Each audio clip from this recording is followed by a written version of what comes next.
Sup G, check natin tong pair. A$AP Rocky in collaboration with Puma. Medyo wild yung pair. Ang goal daw ni Rocky dito, gusto niya ilabas yung wild fashion ng Harlem, New York, kung saan siya lumaki. Dito sa collaboration na to. Meron siyang Puma and Leopard branding dito sa heel. Ito parang may carbon pa siya. Oh.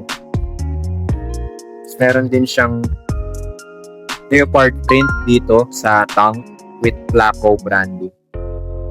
Naka-embroider. Yung ginamit daw na material dito is cowhide. Then may off branding dito sa sock liner. So as you can see, meron siyang lace dito sa gitna. Kahit sa stock photos, ganito nila gamitin yung lace dito sa middle part. Bukod pa yung lace dito sa taas.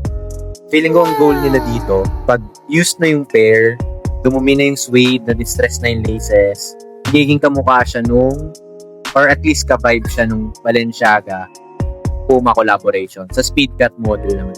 Kaya, naglagay siguro sila ng ganito. Pero correct nyo ako, Ipan. Okay. Meron siyang extra lace, parang scarlet yung kulay. May nag-pre-order na sa pair na to, pero if interested kayo, pwede natin check kung available pa yung size nyo. Message na kayo. Peace!